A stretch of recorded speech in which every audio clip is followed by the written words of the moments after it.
We are approaching the halfway point of the Road and Plate Palm Rat Golf Series season, and after opening our road course campaign at the Nordschleife, we now pay a visit over to Virginia for America's homage to the Green Hell, VIR.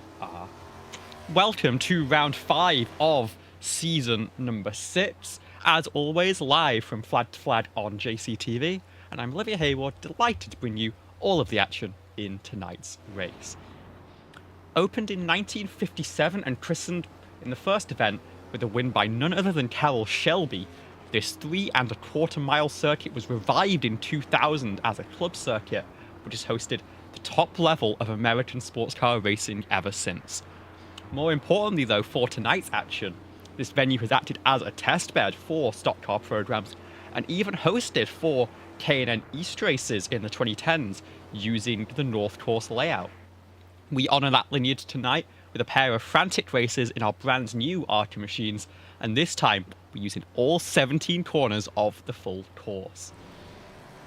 We are within the final 5 minutes of our open qualifying session, and of course, as he has all season long, Aaron Smith leads the way with a 147.7.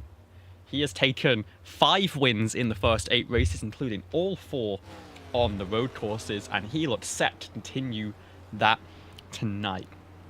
However, it's a very close battle for second place in the points, with some of our strongest runners up in that top 10, not to mention Brandon Brush, the track selector for tonight, making his first start of the season and picking up with great pace so far in qualifying. That being said, it seems like it's all to play for once we get into the racing action. And as we look towards tonight's race, let's have a quick ride on board with the number 41 as we get going. It's just through turn number 1 here. So let's ride and see what a lap of VIR looks like in one of these new Arca machines.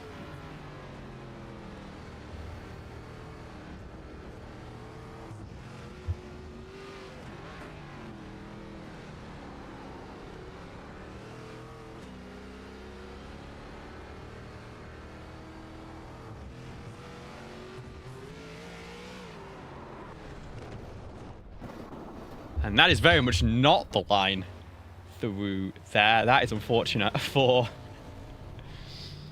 Brandon. As we have a look. Let's continue on with the number 41 on the way out of pit lane for another attempt at a flying lap here. And lap time's towards the 2-minute mark.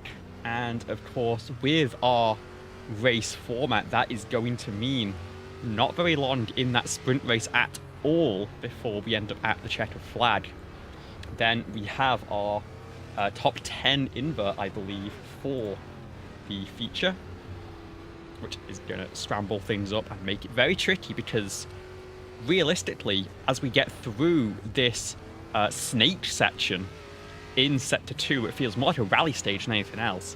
It is going to be very difficult to make an overtake. It's all about setting up the run through here, staying close, and then as we sweep through towards the south side of the circuit and towards the legendary Oak Tree corner, getting that exit to launch all the way down the backstretch and make a move down into the fast final sector. Here is that Oak Tree corner. You can see the pit lane that's used for the south course right there, of course out of bounds for tonight's event, and we fly down the highest speed section that we will have all race long. You can see up to 180 miles an hour there before getting on the anchors and back down to head into the final sector.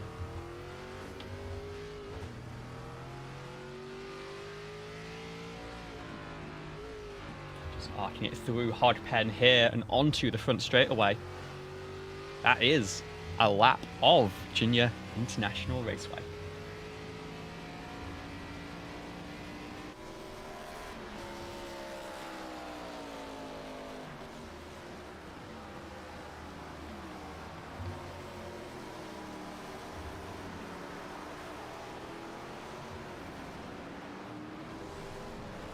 Again, Brush with a great qualifying lap in.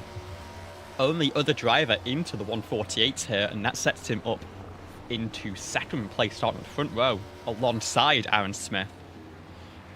Dustin Borley and Jay Bast supporting in that second row. We're going to get racing in just a few moments' time, so do not go anywhere. I'll be right back with the race start.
And as we get onto the grid for the sprint race tonight, here is a look at your 27 car starting grid for tonight's race.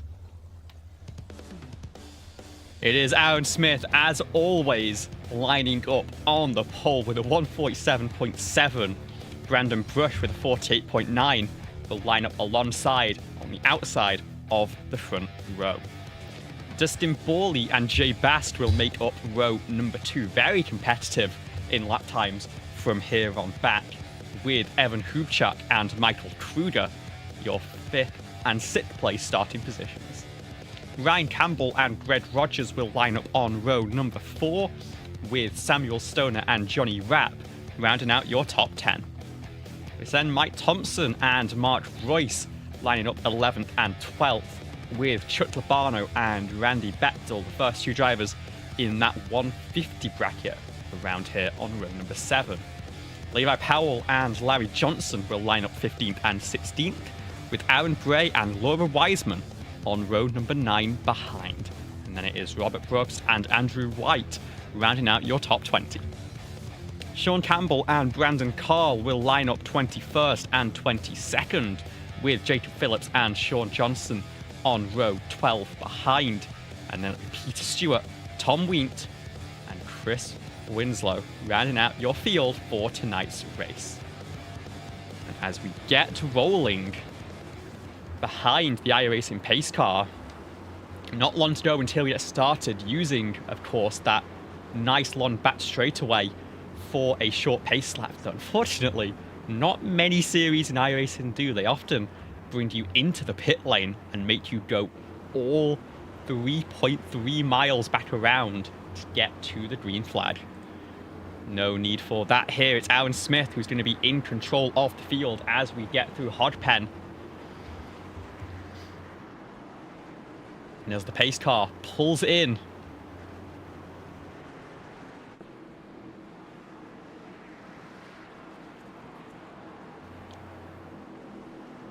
the long hold from Aaron Smith. The green flag finally flies and we are underway here at VIR.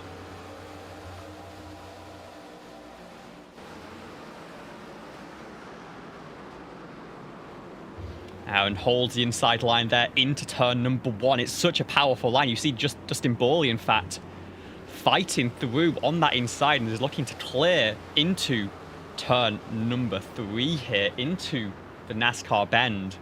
And then as we file through the left hook, drivers finally getting their way single file as we come through turns 4 and 5 and into this snake section where you have to be single file or things are going to go very badly very quickly indeed.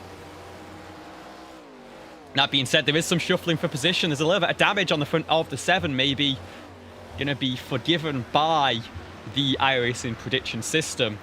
And this is very sketchy indeed. That's a little bit of a wobble there for, I believe that was a car up ahead. And in fact, it is Jay Bast who has fallen and spun, and he'll have to rejoin at the tail end of the field. No other massive dramas here on lap number 1 as we head out of Oak Tree and down the backstretch for the first time.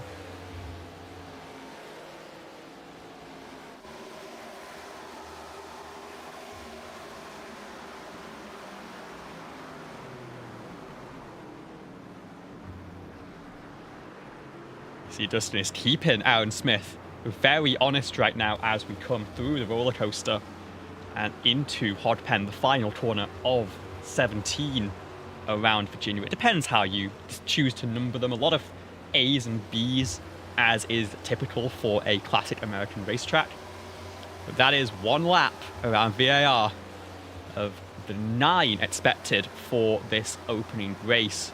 Maybe it's going to be 8. It is, of course, a timed race, 15 minutes on offer as Mike Thompson goes for a look up the inside and is going to try and complete that move on the U-Haul car of Greg Rogers, who actually is going to get shuffled way down the order and is now to be in a fight with Evan Hubchak, who has to back out as we get through NASCAR Bend.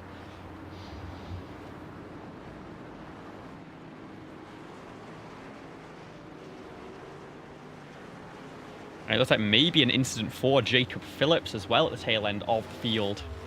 We'll have a look back at some of these lap 1 incidents now that things have strung out a little bit into single file. And we'll start off with Jay Bast, who of course ended up spun around coming through the snake. And it's just a little bit of looseness and maybe a tap from the 21, but I think the 50 was already on its way, and unfortunately a little bit of contact with the Armco there on the rear of the car. Jay Bast is still running, but is at the tail end of the field, unfortunately. And then a similar incident, we think, with Jacob Phillips. This is coming through the end of the lap. Just a little bit too much rotation on the power, a little bit too early. Coming out the final corner, and that is going to be an early end to the day for the number 56. We'll have to come back and try and recover in that future race.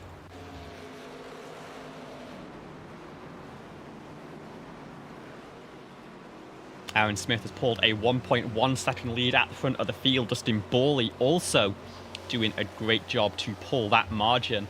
And it's a big battle now for this 5th position. Samuel Stoner looking to chase down Michael Kruger with Thompson, Hubchak, and a few other cars in tow behind. And there's a spin actually for the 65 of Samuel Stoner. It looks like maybe a little bit of wheel hop on the downshift into the horseshoe turn number 1, and he is going to sail well outside of the top 10, now having to defend 14th place from Levi Powell in the number 30. And another little bit of smoke, that's Michael Kruger, who is off at turn number 3. Another car comes flying through as well, and a lot of trouble now as the tires start to fall off a little bit. I think that was Brandon Carl who was shuffling down the order as well.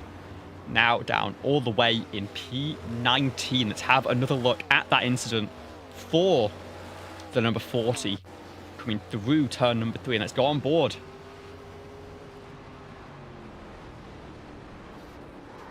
Oh, and that sounded like contact there.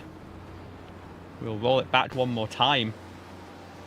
Got a little bit checked up, in fact, for some of the earlier incidents. And I think that's maybe the 52 of Johnny Rapp in a fight. And then Chuck Labano in the 346. Just a little bit of traffic getting caught out in that mid-pack. Unfortunately, Michael Kruger is the one to get shuffled back down the order. Samuel Stoner already recovering 1 position. He's in P13 and now working on the number 11 of Aaron Bray.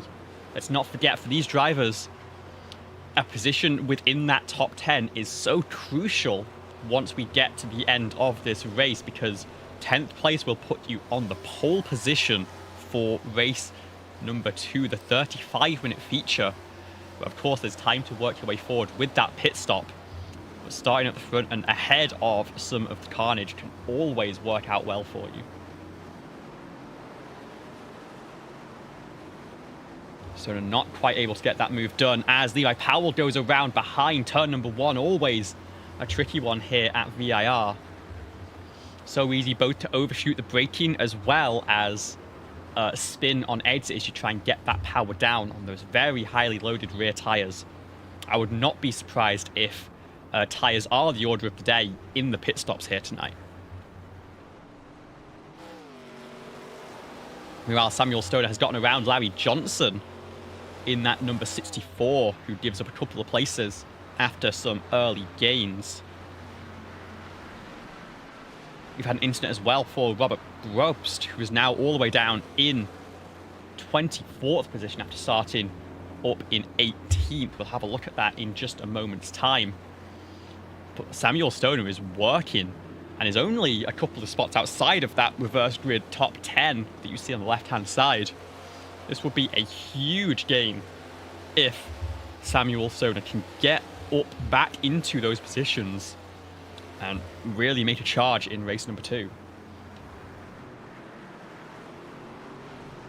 On the way into Roller Coaster, you kind of don't want to take a dive up the inside on the entry because it so quickly switches to the outside for turn 14, and there's just no way to get through when you've got a car this wide blocking that apex of the right-hander. Up at the front of the field in the battle for 5th place, a 4-car tango here. Mike Thompson lead, but it's Evan Hubchak currently under immense pressure from Greg Rogers for that 6th position. And Johnny Rapp looking to pick up any pieces that he can if this comes to blows, as it has so many times already in this race. We are at the halfway point, lap 5 underway. We're expecting another 5 laps from here to make it a total of 9.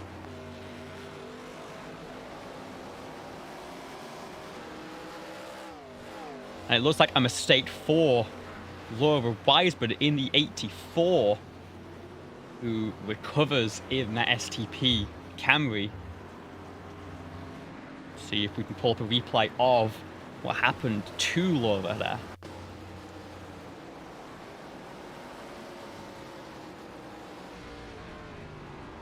And it's just on that initial braking.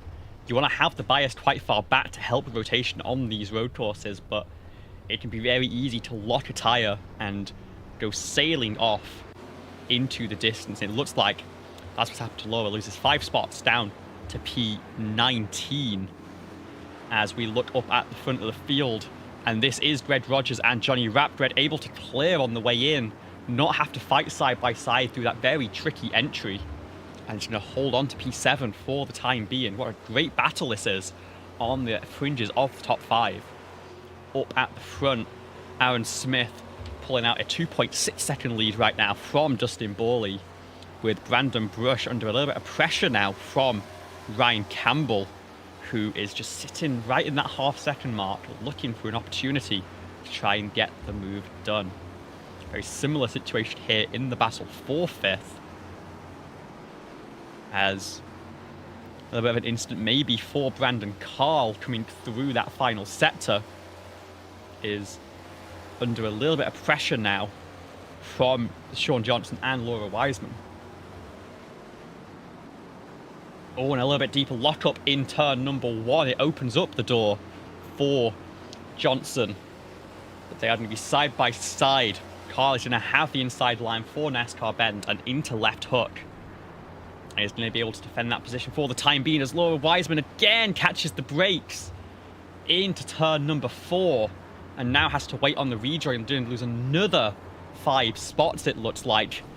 Make that 4 as Robert Probst with a very similar incident. And oh no!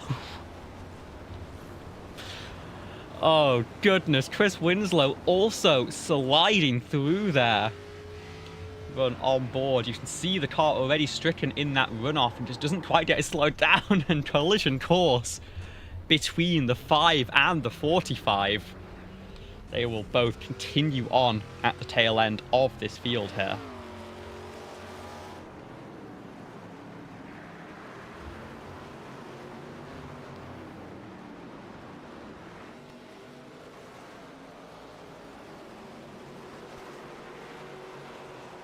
And Samuel Stoner has worked his way back up into 10th place here. Evan Hubchak, in fact, has had an incident. We'll have a look back at that replay. It's knocked him all the way out of the top 10. And it's coming through this corner once again. But this time getting a little bit deep on an exit, catching the grass and not being able to slow the car down properly into turn number 4.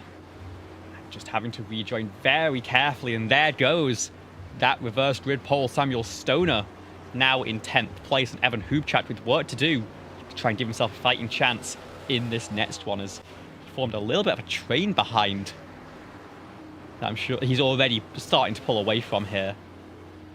But Aaron Bray working on Larry Johnson in that number 64 Chevrolet, and Michael Kruger started all the way up in the 6th position on his recovery drive, looking to get this move done on the number 11. It's going to go for it in the snake. This requires cooperation, and the cooperation comes in the form of Kruger backing out, realizing he's not be able to force his way through there.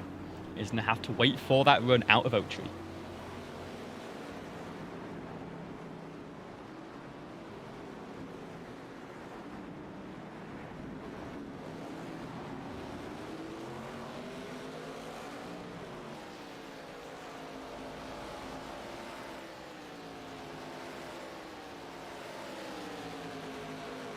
Here's a run. It's a look to the inside. We mentioned how it could be tricky. First of all, to go side by side on entry, but also to then clear and have the inside line for the next corner. There's going to be a little bit of rubbing on the apex. Kruger's going to keep his nose in, and Aaron Bray's going to be forced well out wide, 2 wheels onto the grass. But the switchback comes once again. Kruger just able to clear. Great move from the number 40 to move up into the 13th position, and now chasing after Larry Johnson to continue that charge through the field. 2 laps to go here. Battles up and down the field. Ryan Campbell has in fact gotten around Brandon Brush, who is starting to fade, it looks like, on those tyres, struggling for performance on the way through. And battles continue down for both 5th and 7th place, as Mark Royce has been dealt into this fight for 7th and is now working on Mike Thompson in the 115. Has a lap and a half left to get this done.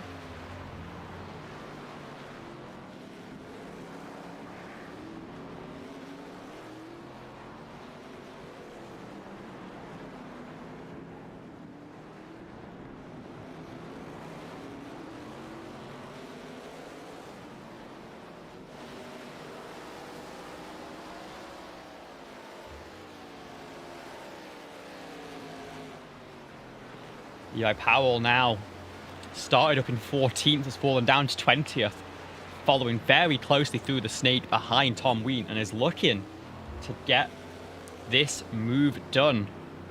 Number 28 running race number 99 in the Palm Rat Golf Series Road and Plate, and when the feature rolls around, it will be the big 100. You see the golden livery on the number 28 to celebrate such a momentous occasion. It's also going to be the 100th for the Frito Sport team once we get into that feature. And right now, Tom doing a great job withstanding that pressure from Levi, up 6 spots so far in this one, and has Brandon Carl ahead to try and make it a 7th.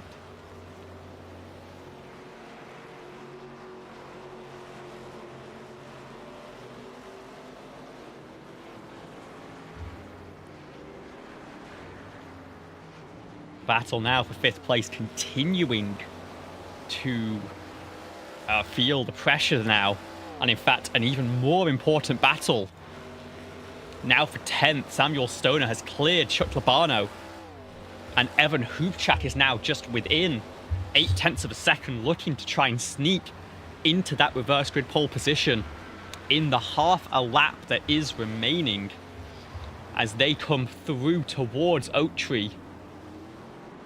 It looks like Chutty's doing a great job to keep that car with just enough of a gap to avoid getting slipstreamed along.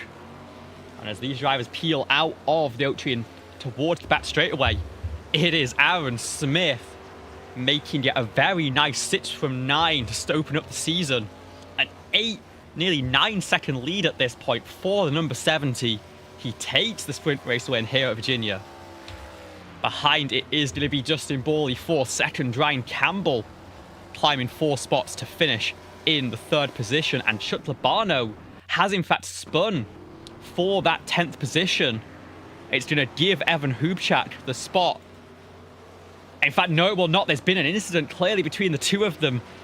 Evan redresses the position. That gifts the reverse grid pole to Larry Johnson, up 5 spots in that number 64 car.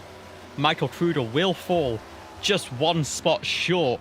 And let's have a look at exactly what happened there as Chuck Labano spinning off into the grass to round out the race.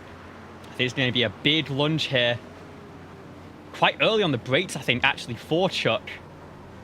And Evan slides his way through and thinks that wasn't necessarily the best way to do it. Couldn't quite find his way around and slows up to let Chuck through. They will line up 12th and 13th at the end of the race. As we look back now towards live pictures, let's get a quick look at those race results for the sprint race here at Virginia. It is Aaron Smith who wins it by 9 seconds over Dustin Borley, ahead of Ryan Campbell in 3rd. Brandon Brush, first start of the season, will come home in 4th, with Greg Rogers in 5th behind. Then it is Johnny Rapp, Mike Thompson, Mark Royce, Samuel Stoner, and Larry Johnson, your top 10. Michael Kruger, Chuck Labano, and Evan Hubchak line up 11th through 13th, with Aaron Bray, Jay Bast, the rest of your top 15 in that sprint race. And we are going to have a chance to talk to one of our podium drivers here, and it's going to be 3rd place in tonight's sprint race, Ryan Campbell. Welcome to the booth. Talk us through how that one went. You climbed up quite a long way in the carnage there. Yeah, it was a good race. I had a tough qualifying, didn't quite get as much clean air as I was looking for, so it was just keep the car smooth, don't lose the rear end on braking, because it was very tricky here. And those early laps we mentioned had a little bit of trouble. Talk us through the approach coming through that and how you're going to try and repeat that as we go into the feature, where of course you will start on the 4th row once again. Yeah, well, it was just, eyes up driving. I saw an opening, stuck my nose in there, and I got lucky. Then just drove away. So that's game plan going to the next one as well? Yep, just eyes up driving and don't lose the car, and we'll see how I do. Well, I'll wish you the very best of luck. Of course, before you go, if there's anything you want to say to the fans at home, any sponsors or shout-outs to give, now's the time. Yeah, I'd like to shout out TW3 Liveries. He makes a lot of the paints in this league, and he made mine, Campbell Soup paint. It looks great. That's absolutely wonderful. Well, we'll look to see that soup can fly back up through the field in the feature race. Good luck in the rest of tonight's action. Thank you. That was Ryan Campbell, your 3rd place finisher in the sprint race tonight. And with just a few moments before we get into the feature race for tonight, just want to give it a quick word to, of course, the series sponsor up on that lap counter, Palm Rat Golf, who deliver classic styles and a modern fit that allows you to move seamlessly from the office to the course to hanging out with friends and family. Visit palmratgolf.com today to browse their collection of fine golf apparel, including polos, pullovers, pants, and more. Thank you to Palm Rat Golf, of course, for supporting this wonderful series that is just moments away from another set of action here at Virginia. Do not go anywhere. We'll be right back with the feature race.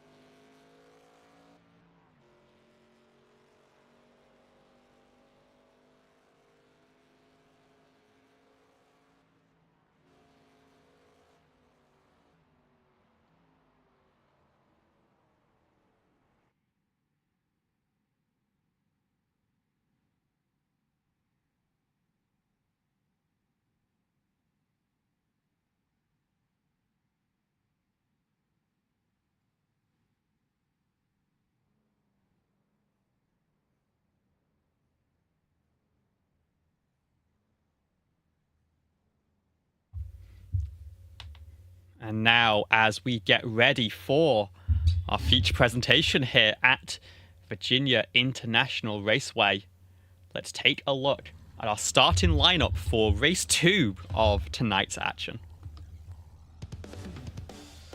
That is not the grid for race number 2.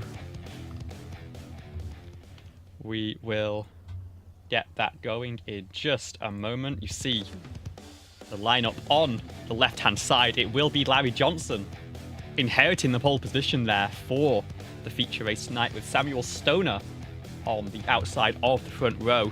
Mark Royce and Mike Thompson make up row number 2, with Johnny Rapp and Greg Rogers 5th and 6th. Brandon Brush and Ryan Campbell will work their way forwards from the 4th row, and it of course is Dustin Borley and Aaron Smith finished 1-2 in the sprint race and will line up 9th and 10th in the feature. Behind them it is Michael Kruger and Chuck Labano on row number 6, with Evan Hubchak and Aaron Bray on row 7. Jay Bast, Andrew White, Sean Johnson, Brandon Carl on rows 8 and 9, with Levi Powell and Tom Wheat rounding out the top 20. Then it is Laura Wiseman, Sean Campbell, Peter Stewart, Chris Winslow, Jacob Phillips and Robert Brobst lining up on the remaining 3 rows of action for tonight.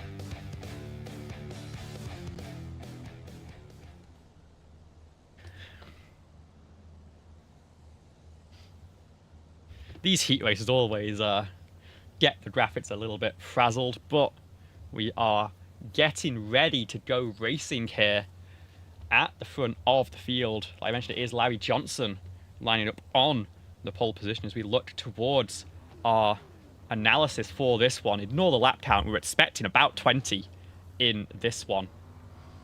There's an EOL being taken, it looks like, from near the front of the field. I'll check who that is in just a moment. But, of course, one fast pair available. The fuel expected to go between 12 and 14 laps by my calculations, which are commentator calculations, never trust those. So between 20 and 25 minutes, they'll be forced to stop not long after the halfway point of this 35-minute race, and then get going once again with maybe, as we heard in the interviews, a fresh set of tyres being a bit of a premium here. It looks like it was Mark Royce going to the tail end of the field for this one. But as we look towards the front here, it is Larry Johnson and Samuel Stoner who roll past the pit entry. The pace car pulls away, and we know now it's a long hold before we get to the green flag from Barney. A couple striders there playing catch up, but it is going to be Larry Johnson who gets away with Samuel Stoner alongside. And it's, of course, that inside line that is going to be so strong in turn one. And Michael Kruger's already around. A big bounce off the barrier. Kells will have to check up to get around. But a great job from the field to get woed up there. Up at the front, it is going to be Larry Johnson who holds on to the race lead. Johnny Rapp and Brandon Brush both up 3 positions on the initial start. And Michael Kruger down all the way to 19th right now. A lot of work to do. As I mentioned, the big gainers, Rapp and Brush up front. Aaron Smith only just starting to get his work done from 10th on the grid. And further behind, Evan Hubchak and Jay Bast already making bid moves 3 and 4 spots respectively for the pair of them. As we head into Oak Tree for the first time here, it's going to be about the exit that Johnny Rapp can get set up. It's going to be, remember, slightly cold tyres, not long to get them warmed up on that pace lap. And so there could be an opportunity here for the race lead, for the number 52. Finished 6th place in your sprint race and is looking for P1 here. Trying to get to that right-hand side that switches to the inside. But Johnson going to keep the nose ahead, going to control the line here down through the roller coaster. Samuel Stoner putting a ton of pressure on here. And as looks like we are going to finish out lap number 1 without too much movement in the front of the field. Of course, we've got to have a look back at that initial incident for Michael Kruger. You see Johnson goes a little bit defensive here into turn number 1. It's actually been under pressure here from Samuel Stoner for that second position, as they go side by side behind Dustin Borley and Greg Rogers, Aaron Smith and Ryan Campbell in a similar lockstep. And further behind, it's the number 3 of Andrew White, missing a huge chunk of the bodywork. As that happened as well. Oh, it's all happening here. Larry Johnson ended up spun around at the front of the field. It's Andrew White with the biggest damage here, as does Robert Brobst. Both of those cars down on pit lane. And your new race leader is Johnny Rapp from that 5th position. Was there any help from the 52 to get that move done, or was that a forced error out of Larry Johnson? At the front of the field is always so tricky when you are that lead car in an invert. Pressure that you've not felt during any of that sprint race suddenly falls right on your shoulders. We've already had quite a bit of carnage here as Johnny Rapp looks to try and put his head down and run forward in this one. This is that incident for the race lead, the number 64, throwing it through NASCAR Bend. And it is solo. It's just a slide on the rear brakes. And unfortunately, with how clumped together this whole field was, it is a big loss of positions for the number 64. We'll also look back at what happened behind. This is an incident for Robert Brobst, who ends up clattering into Andrew White, and that is where that damage came from. Let's focus on the initial incident there for White. It's with Michael Kruger who's charging back through the field here. It actually forces White to go deep into the corner, and that's Laura Wiseman who gets spun around as well. The 3 goes for a quick rejoin. It doesn't work out. The 84 just a little bit stranded. She will also fall a fair few positions and to the tail end of the field. Those fast repairs being taken. We'll cut back to our live pictures for just a moment, as we have a huge fight here. Aaron Smith working on Mike Thompson in the 115. They're going to be side by side through the entrance of the Snake. Smith gets around. Jay Bass gets around. I think Mike Thompson, realizing he does not want to be a part of this swarm, is to actually miss the corner. Has to try and keep out of the Armco there. There goes Evan Hubchak, Chuck Labano, Larry Johnson, Aaron Bray, and Sean Johnson. He's going to fall all the way down to 16th place, but does rejoin safely. And from a 4th place starting position, has ground to make up in that 115.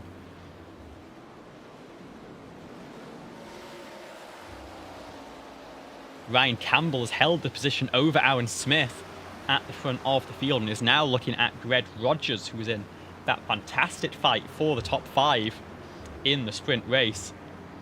See that Campbell's machine running down through the roller coaster and towards the edges of the top 5 even. Ryan Campbell, of course, one of those Frito Sport drivers, celebrating 100 races for the team. Fantastic achievement for them. Moves up into actually the 5th position here, with Greg Rogers fighting them off.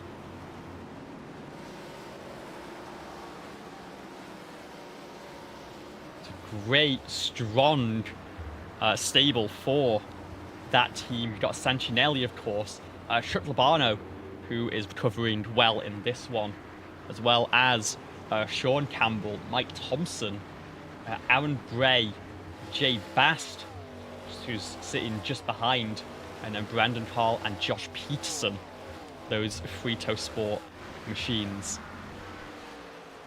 And as we also mentioned, right at 100 for the group here, as Aaron Smith takes a little bit of rallycross and taking the rally stage a little bit, literally with a 5 cut there. We have to also turn our attention to Tom Ween, who has been climbing all day today. And as you see on the side, 100 not out for the number 28. Great run for him, though the commentator's curse may have kicked in a little bit. Now under pressure from Sean Campbell, but he ends up running wide, coming into Oak Tree, and actually spins behind on the exit. Had those tyres a little bit dirty, and he has to recover down in the 22nd spot. Tom making that golden machine very wide indeed, looking to try and keep all these spots and maybe look forward towards Brandon Carl and the rest of the group up ahead.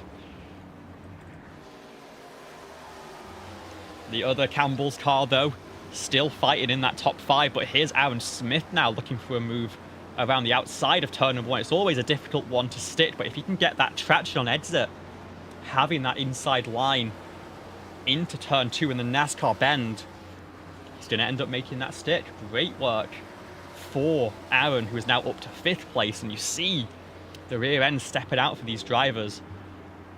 Red Rogers, the next driver to work on,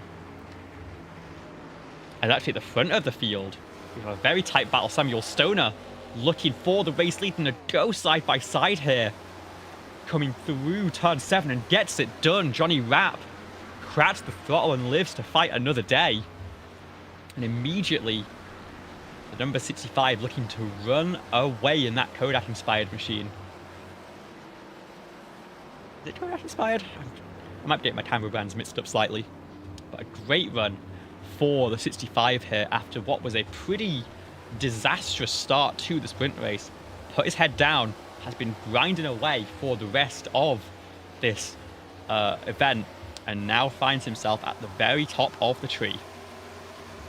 I'm going to have to go deep into my replay machine here because we do have one more incident to take a look at, and it is of course that incident right at the start of the race for Michael Kruger, who just got turned around very quickly indeed, and it looks like just an initial start. Maybe misses a shift, I'm not quite sure, but Evan Hubchak is the driver who ends up barreling in. We'll see if we can get another look at this from on board. We'll pull the ticker out of the way very briefly. You can see that big dashboard with the revs. A little bit of wheel spin. And it's just slow shifts, and then a little bit of contact at the field. Just not expecting that checkup, and unfortunately, Michael Kruger with a lot of work to do, but he's got moving. He's already back up to 11th place where he started this one. Despite that front end damage, he can take the fast repair if he needs it at the stop, but I'd imagine he might just say, it feels okay, let's keep it running. Another driver who's keeping it running nice and smoothly is Aaron Smith, who's putting the pressure on through 7 and 8 here. Coming down into turn 10 now, the south bend. In some cars, it's just the lift, or can maybe be close to flat in qualifying conditions. When we ran the Indy cars here, that was a very tricky corner. In these cars, not so much, and Aaron Smith actually has a bit too much speed into Oak Tree. Is now to be under pressure once again from Ryan Campbell, who's looking to work his way back ahead of your championship leader.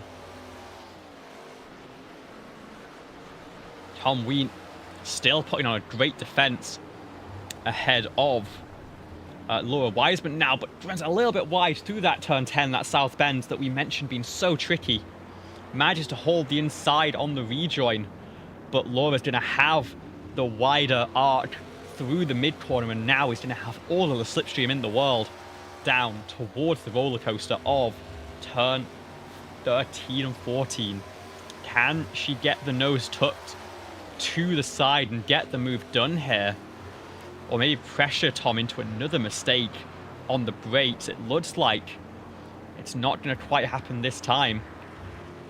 Number 28 doing a great job holding on to that position.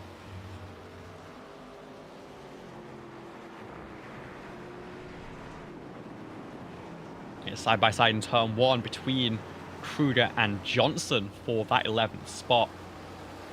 Well, 12th spot, I should say. Levi Powell making great moves up 8 spots from where he started this one.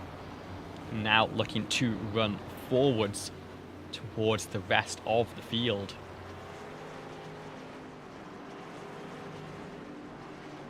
The attrition you expect to be a little bit heavier in these feature races with the grid invert, and today has not been any different. Already in these first 6 or 7 laps, a huge amount of incidents to follow. And of course, we still have those drivers climbing through the field from their grid invert. Aaron Smith and Ryan Campbell, the most notable. Brandon Brush as well, of course, finished in the 4th position, is now up in 3rd, trying to chase down Johnny Rapp. But Aaron Smith has not lost on a road course yet this season. We're a third of the way through the time allotted, 35 minutes for today's race, and it's only made it from 10th up into the 5th position. That being said, Stoner only 3 seconds up the road. It's less a matter of the gap and more a matter of the timing, but it's a loose moment for Greg Rogers, getting a little bit of wheel spin on the upshift. Aaron Smith has to evade and also is going to fall back behind Ryan Campbell and Dustin Borley. And of course, he's got those tyres dirty as well, so now has even more work to do to get through. Let's see if we can have a look at exactly what went wrong on the onboard there for Rogers. Go back a little bit further. You see coming through this final corner, it's caught behind Brandon Brush. Oh, and just misses the shift, it looks like. Gets stuck at 8,000. And of course, that completely unsettles the car. Has to get it back into gear. But is all the way down in 8th position now after running really strongly in 4th place. And now, in fact, under pressure from Jay Bast. And making mistakes, it's easy to get rattled in a road course like this. It's so momentum-based. And one mistake, one slip-up can suddenly throw the entire thing into question. But Aaron Smith, running a little bit slowly here, it looks like. Not quite sure what's happened to the number 70 on the way out of Oak Tree. It could be under pressure now from Rogers for that 7th position.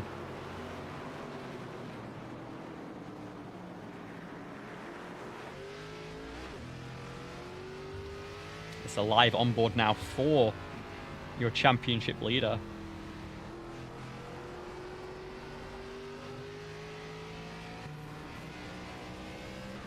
Just doesn't seem as confident on the throttle as you'd imagine he would be at this phase of the race.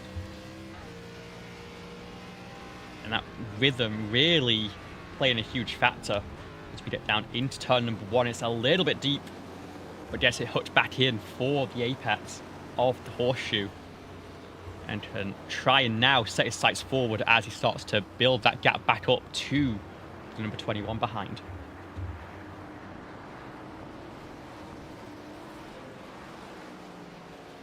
Larry Johnson's day not improving after that spin from the lead of the race, down now to 15th. Mark Royce as well, who had the early incident.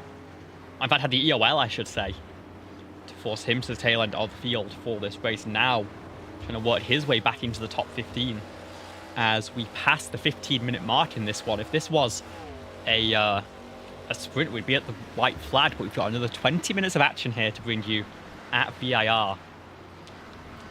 And of course, this means that that pit window is well and truly open if any drivers have some damage to deal with, as Mark Royce has a big off down at the South Bend.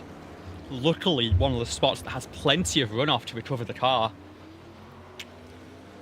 Maybe if those tyres aren't feeling too great for a couple of incidents, you come in, you get them swapped out for a fresh set and get back on your way. Tom Wheaton has already, in fact, made that pit stop on the previous lap and did take 4 tyres stationary for 14.3 seconds. But hasn't got them up to temperature. It looks like on the way out of pit lane and has ended up spinning through the grass and might also have a black flag potentially from some off-track incidents. Not the ideal way for race 100 to go for Tom, but we have Michael Kruger peeling into pit lane on his recovery drive. It's not to mention it's a great time to get around some traffic if you don't want to force the move in one of the trickiest spots on the racetrack. Ryan Campbell has had an incident down in the first sector and is now on the fringes of the top 10. Let's have a look back at that replay. And it's going to be down at turns 2 and 3, I think, here. And just a car yaws out slightly on the brakes and dips a tyre into the grass. And at that point, the grip is just completely unbalanced between the tyres and so easy to go back around. And if you are Campbell, and especially if you're thinking tyres are going to be necessary, now is the time. Michael Kruger comes out of pit lane, has not taken 4 tyres. There's time to take 2 with the amount of fuel you need here, you would think, but it looks like it is at maximum those 2 tyres for Michael Kruger. Sean Johnson opting for the 4 tyre strategy as Ryan Campbell tries to get around Jay Bast here, but has to back out of it on the way into the roller coaster.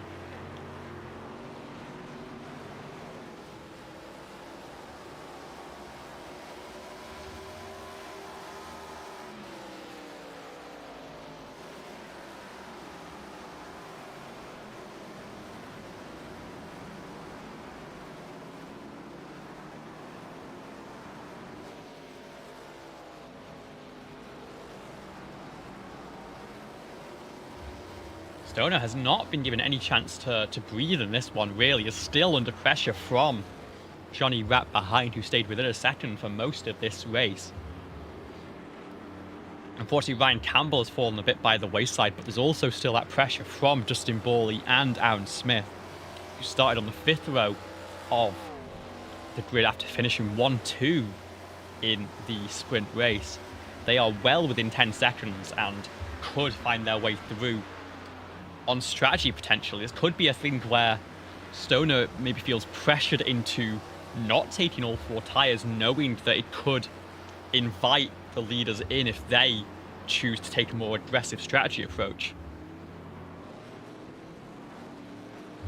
We're of course running lap 11 now on this fuel tank. All drivers expected in within the next 3 laps if they haven't done so already. Enough fuel to get to the end, and maybe, if you're feeling like it, a fresh set of, I believe, Hoosiers for these ARCA cars. Looking at that wiggle through the roller coaster, Stoner might need those 4 fresh tyres in the pit lane. It gets so tricky. The tyre fall off isn't actually that bad. It's only about a second as it stands, but to make it another 9 laps is going to be so tricky. He peels into pit lane. Johnny Rapp follows. Brandon Brush will take the race lead as Dustin Borley stays out. But it's all down to what the pit crews decide here and what the driver has asked for. What's the call from the 65? Rolls into the pit box. And it's going to be fuel only. A very quick stop. 5.5 for the 65. Same strategy for Johnny Rapp and Aaron Smith behind, who make the stop on this lap as well. That shows that Kruger probably did take those 2 tyres.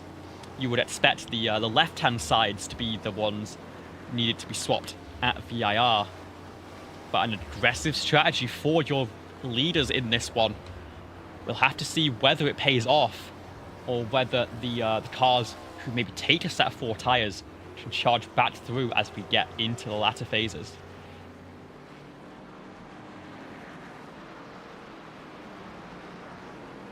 Evan Hubchak has closed right in to the back of Dustin Borley and is putting a ton of pressure on that Tide car now. This is the battle on track for 2nd place, but net maybe closer to 5th or 6th. It all depends on what they decide to do when they pull into pit lane, potentially this time by.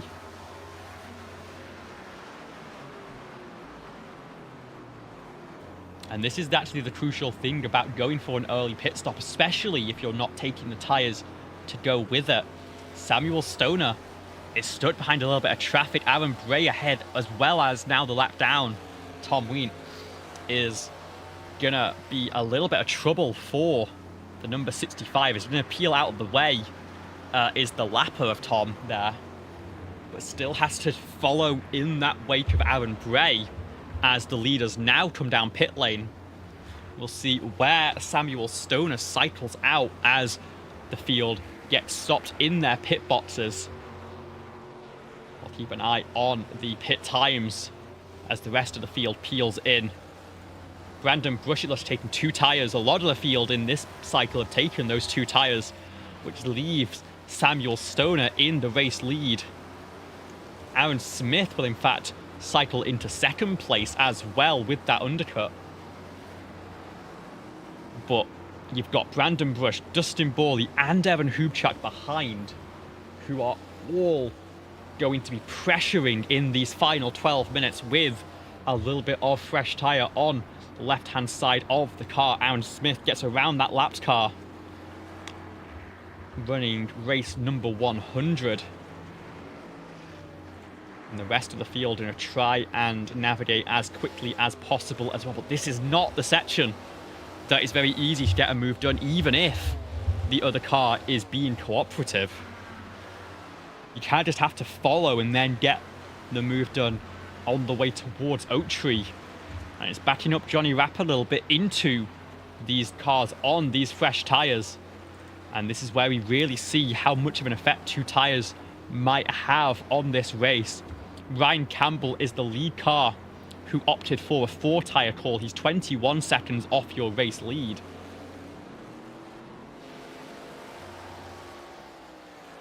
But how valuable are those 2 left side tyres in getting a move done? It's especially going to be helpful into those right-handers. So not the first turn of the roller coaster, but the second especially, you're going to be able to carry a little bit more momentum. Johnny Rapp is going to make that car as wide as possible, has the track position, and is not going to give it up very easily at all. Meanwhile, of course, at the front of the field, Aaron Smith has now worked his way up into 2nd with that strategy call, and has Samuel Stoner 3 points ahead on the aligned strategy. So for this top 3 currently, it is a straight shootout for what we expect to be a final 7 laps to the checkered flag here. Of course, a timed race, 10 minutes 20 left on the clock. So we could be denied one of those laps. It could end up falling with the white flag on lap 19. There's still plenty of time that Johnny Rapp has to endure the pressure of 1 Chevrolet and 2 Mustangs, totaling probably about 4 tons of race car in the rear view mirror. How does Johnny hold on under such stress?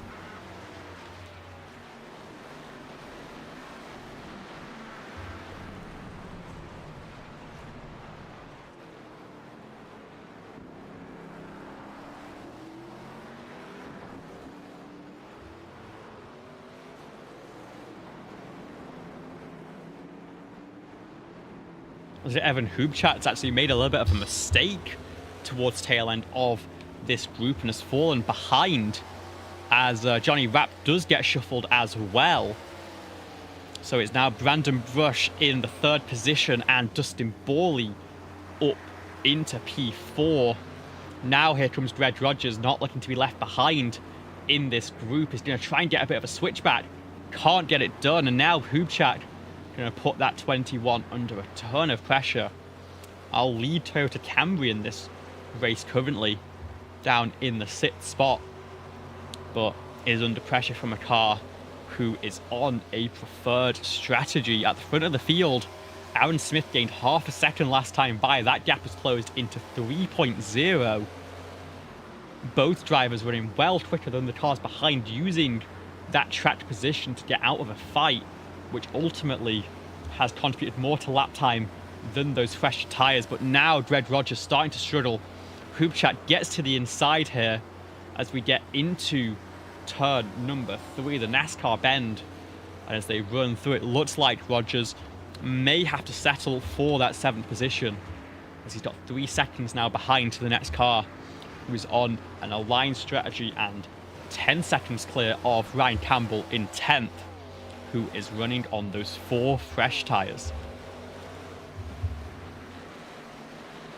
Dustin Borley, of course, finished in 2nd place in that sprint, is now looking to climb onto the podium a 2nd time, but it's Brandon Brush, who was 1 spot away, who is going to be looking to try and hold on for the first podium of the season in just the 2nd start. Further behind, Johnny Rapp getting swallowed up now on those older tyres. Evan Hubchak trying to get the move done, but has to be patient, has to set it up and not force the hand a little bit too early.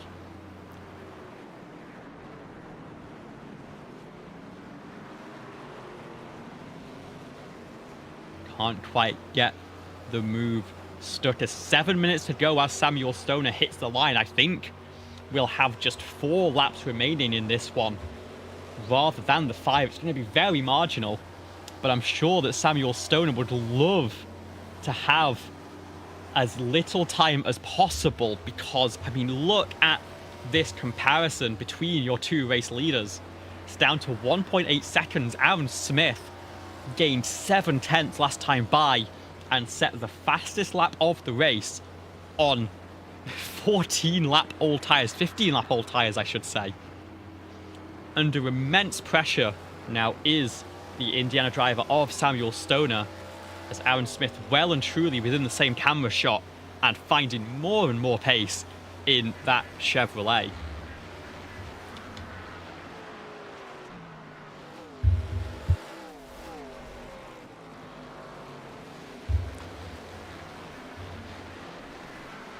Hubchak's still struggling to get this move done on Johnny Rapp. It's separating these drivers from the cars behind, as Greg Rogers has found himself at the side of the road. Let's see exactly what's happened to the number 21 here. Oh, and that's a money shift. Oh no. Well, look at that dashboard.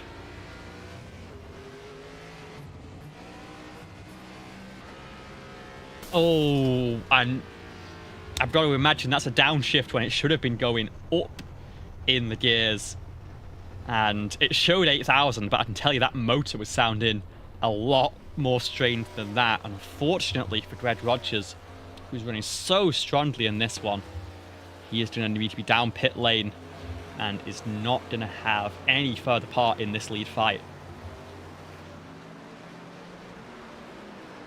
Aaron Bray trying to find a way around Mark Royce here.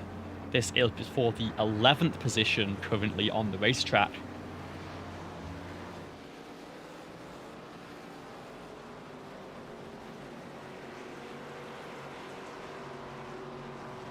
Can't quite get the move done. Hubchak seems to have burnt up those tyres a little bit. Johnny Rapp fending off the pressure and now pulling away by a decent margin. We've got a battle for the final spot on the podium. Brandon Brush versus Dustin Borley on 2 tyres, but crucially, with what we think could be 3 laps to go in this event, just 2.5, Samuel Stoner is now within striking distance of your championship leader Aaron Smith, looking for his 7th win on the season. The gap is now half a second. Both drivers on 17-lap-old tyres here took a splash of fuel at the pit stop and nothing else. And the question is now, how much does Samuel Stoner have left to fight with? Can he get the move done? Or can he get the defense done, I should say? Or will Aaron Smith be as inevitable as we expect? Further back, it looks like Dustin Borley's gotten the move done there on Brandon Brush. I think the 41 just didn't quite have to run out of Oak Tree and down the back straightaway that he wanted. Has to give up the corner on the way into turn number 13. And Dustin Borley moves back into the podium positions as our battle for the lead is absolutely kicking off. You all saw nothing.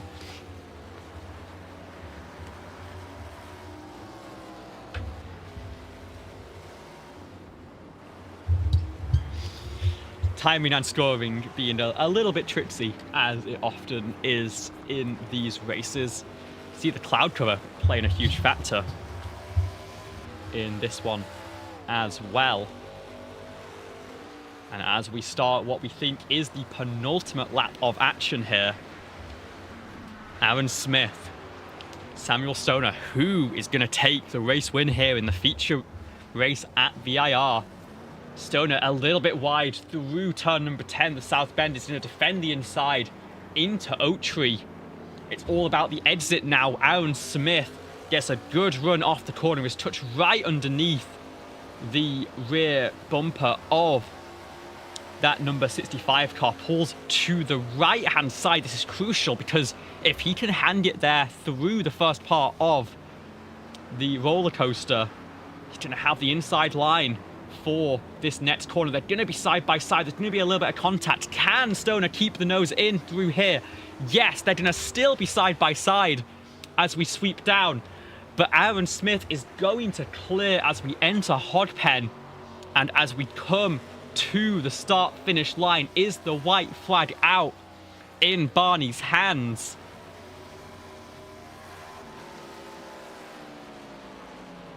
It looks like it will be your final lap, unless my timing is all sorts of mistaken here. 1 minute 20 left on the clock for this race. And Aaron Smith has finally, it's taken him all 35 minutes to get it done. But he finally has daylight in front and just has another 3 miles to go to hold off the number 65 of Samuel Stoner. And what a charge it has been, and what a race between the both of them on such an aggressive strategy to try and run this whole thing on a single set when the high-speed loads on these tyres is so strong. But they got out ahead of traffic. That's the crucial thing. And as they scrapped behind, these two were able to run away with an 11-second buffer. And in the end, it was a good run out of Oak Tree, a good slipstream down the straightaway that gave Aaron Smith the advantage. 25 seconds left on the timer. As we come down into the roller coaster, the clock is going to hit 0, and that is going to mark the final lap around here. Just 4 or 5 more corners for Aaron Smith to nail, to not slip up and make a mistake. Stoner's not able to apply the pressure here. And there it is, the white flag confirmed here, coming through Hodpen for the 19th and final time is Aaron Smith. And he's going to keep it tucked nice and neatly. And it's going to be another race win for the number 70. Samuel Stoner will come home in second behind. And Dustin Borley leads Brandon Brush in such a tight fight. In the end, it's another podium for the number 24. Another 4th place for Brandon Brush. And then a drag race to the line. Johnny Rapp will hold off Evan Hubchak for that 5th position. Fantastic battles up and down the order. But it is, of course, the inevitable The Alex Palou of the Road and Plate Parliament Golf Series, Aaron Smith, with win number 7 on the season. He had to work for it.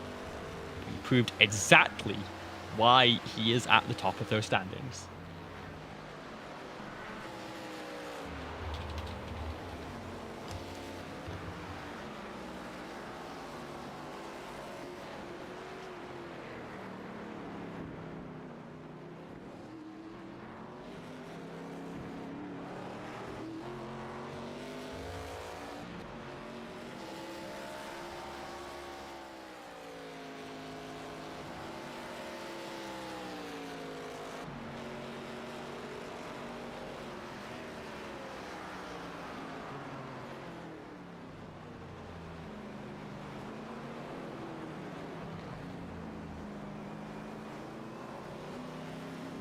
I'll wait for our final cars to come across the line. It's going to be Laura Wiseman, final car on the lead lap here, just about staying ahead of Aaron Smith and Samuel Stoner to finish out the race.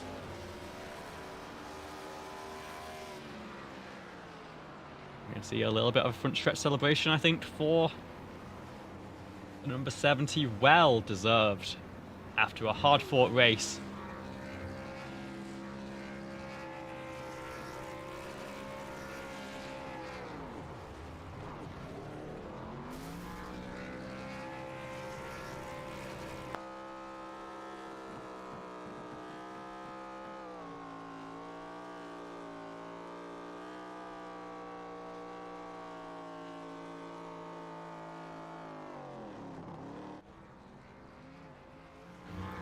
Win number 7 for the 7-0 in season number 6. Let's take a look at our final running order for our feature race tonight at VIR.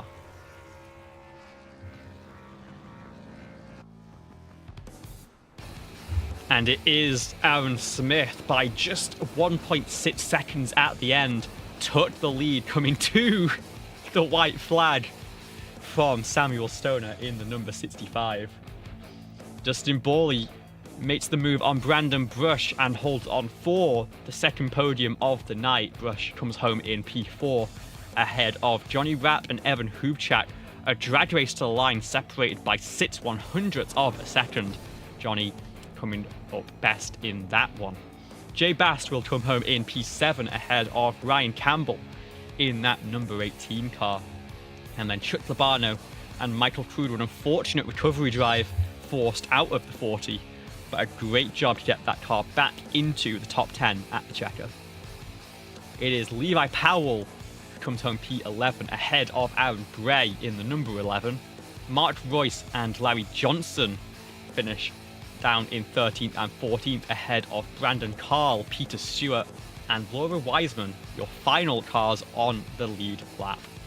Tom Ween and Chris Winslow will line up 18th and 19th. Not necessarily the 100th race that Tom would have wanted, but a strong, resilient performance nonetheless.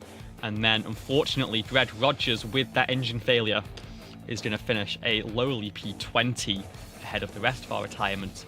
Sean Johnson, Jacob Phillips, Sean Campbell, Mike Thompson, Andrew White, and Robert Brost, with Randy Bechtel not taking part in the feature race.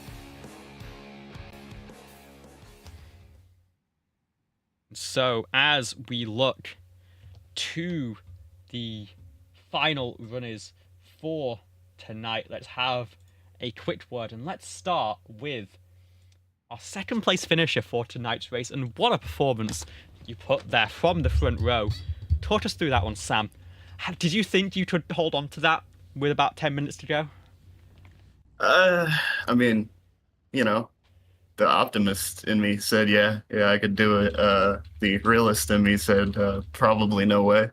I was honestly just shocked that it took as long as it took for Smith to catch up and finally make a move. But you know, I had to work to not focus behind. I had to focus forward as much as I could because this track is just so rapid fire. So everything, there's stuff going on constantly. So you really got it. You can't be looking in the mirror and worrying about who's behind you. Yeah, and talk us through the strategy call in the end there, because a fair few cars behind took those 2 tires at the pit stop. You, along with Aaron, choosing to stick with your initial 4 tires, and the fuel only seemed to get you away from the trouble that formed outside of that pit cycle. Were you confident that you could get those tires to the end of the race? I mean, not 100%, but I figured that I had built up enough of a sort of, buffer before the pit stop that I didn't think that they would necessarily, other than Smith coming up, did not necessarily think that they would come into play when it came to anybody else getting up to me.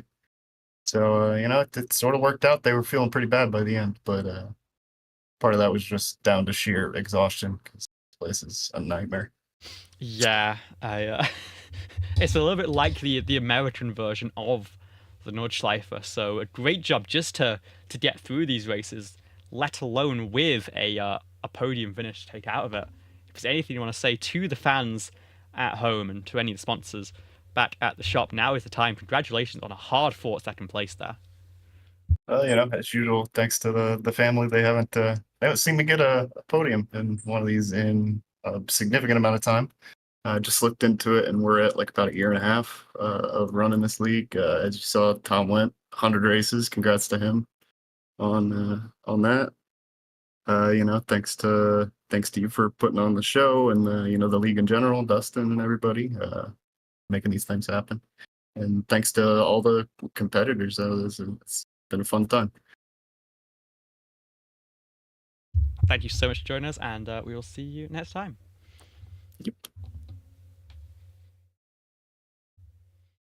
Now, next up is our 4th place finisher, and I believe the driver that we have to credit for bringing this track into the series for this season. So, hello, and talk us through the track choice and how you feel like the racing was here at VIR. I don't know. I'm gonna have to watch the broadcast to see how the racing was. It's pretty easy for me. It seemed like on both starts, the people behind me got out of sorts and had that gap there, which just makes it easier to take out all those corners just a little bit slower to make sure you stay on the track. Like Dustin said, there's a bunch of elevation changes which unsettles the car, and those flat open corners coming out of the corner likes to spin the tires up a lot, so there's a lot of saving the tires there too. I mean, picking VIR, I think VIR is definitely one of my favorite tracks since starting iRacing. And then I actually got to drive on it in a Skip Arbor Mustang because I won the first season of the Mustang Skip Arbor Challenge on iRacing. So I got a free day there in a Mustang. So that's why I picked it. And we haven't raced there. I know Dustin kept saying how bad the racing was going to be. But it seemed like there was a lot of tracks that, maybe we had a thought going in that it might be not too good of a race or whatnot, but then it turned out to be probably one of the better races. And on the flip side, some of the tracks that you thought would have been racier isn't as racy as you thought it would be. So I don't know. I hope everyone else had a good time on VIR. Yeah, I mean, it feels like the spirit of this league is to go to the roads less traveled, and this is very much an underrated venue in the US circuit. So congratulations for putting your best foot forward in this one, of course, bringing home 4th place in both of tonight's events. Is there anything you want to say to the field and to the rest of the fans at home? Now is the time. Congratulations. Yeah, it's great to be back here. Dustin put on the series, Evan sponsoring it, so we have a broadcast and we get to show up and race for free is great. Shout out Dan Ott. He wasn't out there, but he did the paint job for the ARCA car this season. That'd be funny to kind of get away from the more stereotypical sponsorship type car liveries there. Otherwise, yeah, just thanks to those guys, and hope everyone else enjoyed.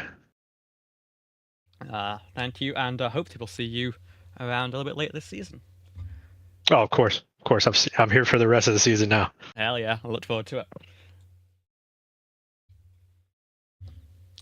And now we move on to the winner of the final lap drag race to the line for 5th place. Johnny, welcome to the booth, and what a dramatic way to round out this battle today. Man, that was chaos there, and I almost feel bad because Evan kind of went off in the grass when I was trying to gather it up earlier on there, and yeah, he got back to me. But man, it was one of the top 5. I'm racing for it. But yeah, really great run from him. Yeah, we made a little contact, but man, that was a fun little battle. Yeah, especially side by side to the line. I mean, we were just talking to Brandon, who selected this track for the schedule, and said there was maybe some concerns about how much racing you could do here. But I think, at the very least, your battle put that to rest over the line. Talk us through how it was to set up those overtakes with sort of the focus onto that backstretch move. Yeah, I mean it's pretty hard to do. I mean, man, there was a few times like midway through when Sam passed me for the lead, like he just sent it off in the the fast part of the S's coming up the hill. Like, you know, hey, that's kind of how you have to be. You have to have that that boldness, right? And yeah, I mean that's pretty much all you can do, though. I mean, it's such a narrow track. You can try to set up corners, but it's just, I mean, man, it's so easy to kind of block it. And yeah, I mean, those long straightaways, you can get alongside, but you ain't going to fit too wide into the corner. So you better make sure it works. Yeah, and of course you opted for the fuel-only call during your pit stop, a couple of cars behind, taking 2 tyres, it looked like, and you were under immense pressure for the rest of that one. Dustin and Brandon fighting their way through, but holding on to that spot from Evan. What was your strategy there to try and block off any attempt at a move in those final couple laps? Yeah, well, I mean, the pit stop, I think I just wasn't ready for like the weight of the full fuel, and man, I was just I was missing the braking zones. I was going out in the grass. It looked like it was the first laps I ever turned there for about 2 or 3 laps, and yeah, that allowed Dustin and Brandon by pretty easily, Aaron by pretty easily too, and then yeah, I started to get it back together when once Evan got there, and that made for that great battle. So, well, it certainly gave us a great show here up in the booth, but congratulations on holding on to that top 5. Is there anything you want to say to the fans watching at home and any sponsors or our teammates or anything? The floor is yours. Congratulations. hey, thank you. Yeah, well, shout out to Palm Rat Golf and Dustin for putting on this league. Always a lot of fun, you know.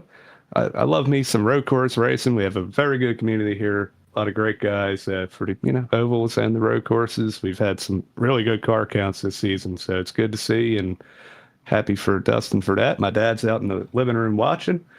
Thank you for putting the broadcast on here. And yeah, all the general chat warriors, you know, we only had 4 of us tonight. Aaron, Sam, and Robert. But yeah, unfortunate night for Robert. But yeah, we we appreciate everybody coming out and hanging out. So thank you so much for joining us up in the booth, and we will see you next time.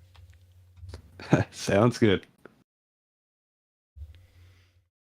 And that will wrap up tonight's action. But of course, Johnny gave the shout out for me almost. Let's give one more shout out to the title sponsor of the Road and Plate series, Palm Rat Golf. Reminder to go to palmratgolf.com for all of their golf apparel, polos, pullovers, pants, and anything else you could imagine. You can wear it out on the green, you can wear it in the lounge, do whatever you want with it. It's going to be great to have in your wardrobe. So thank you to them, of course, for bringing you all of this action here in the Road and Plate series. We head off next week, of course, to Mugello for what is going to be a very tricky race. And I'm going to say for that one, I think 4 tyres might be the call. A very abrasive surface over there in Italy. And then, of course, it's back to the ovals for Daytona in round 7 in 2 weeks' time. So from everyone here at JCTV, I say thank you so much for joining us for round 5 of the Road and Plate Parmac Golf Series at VIR. It has been an absolute pleasure to bring you all of the action here. Say thank you so much for watching and have a great rest of your night.